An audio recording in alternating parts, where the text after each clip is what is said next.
Hi mga besh! Good morning! So yan, kahapon naganap pa yan mga besh. Every Saturday is fiesta day dito mga besh. Kasi yun ang araw ng luto at linis, etc. etc.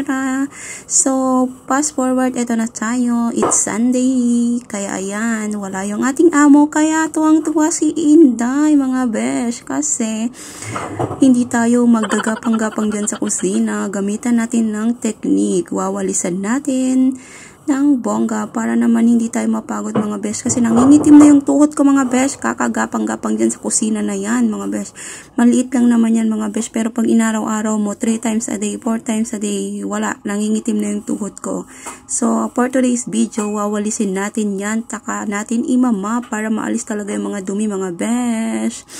So, kumusta? Kumusta kayo mga besh? Kumusta ang inyong Sunday? Sa amin dito, it's working day. Diyan sa Pilipinas, Simba Day, Gala Day. So, enjoy kayo and mag-ingat. Sana, wag nyo rin kalimutan magsimba mga besh. So, ayan.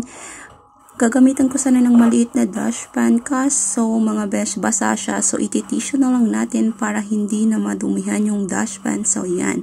Tamang punas-punas muna tayo mga besh. Ganito ang buhay dito sa abroad mga besh. Diskarte lang yan mga besh. Pag nandito yung ating amo, susundin natin yung gusto niya. Pero pag wala siya, tayo nang bahalang gumawa ng mga bagay-bagay mga besh. Ganon.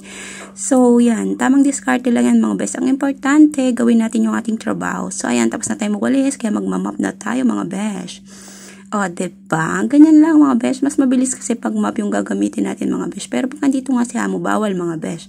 Kasi ayaw niyang gamitin sa kusina yung map na yan. Kasi yan yung ginagamit sa kwarto and the sala, etc. So, yun. Bawal. So, yun nga, pag nandito siya, kailangan natin sumunod mga besh. Pero pag wala siya mga besh, pwede tayong hindi sumunod. Ganon. So, yun lang mga besh.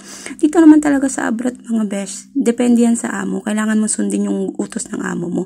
Pero pag alam mo naman sa sarili mo na wala siya at gagawin mo naman ng maayos yung trabaho mo, so, bahala ka na mga besh. Ang importante lang naman is magawa mo yung trabaho mo. Diba mga besh? Ay, naka mga besh. Umaga pa lang pero pagod na yung besh nyo. Pero ganun talaga ang buhay mga besh. Trabaho natin yan, kaya gawin natin. Tapos, ayan mga besh. Iniisip ko talaga mga besh kung paano ko uubusin yung mga prutas na yan mga besh. So, sobrang dami kasi ng mga prutas mga besh. Napapagod na talaga ako magtapon mga besh. At alam nyo ba mga besh, lahat yan mga besh, sabi ng amo ko, kainin ko daw lahat ng gusto kong kainin. Iniisip ko mga besh kung paano ko nga kakainin mga besh. Kasi sa totoo lang mga besh, sa dami-dami ng trabaho ko mga besh, wala na akong oras umupo at kumain-kain mga besh. Ang iniisip ko na lang kasi palagi mga besh is kailangan kong matapos yung trabaho ko bago sila umuwi mga besh.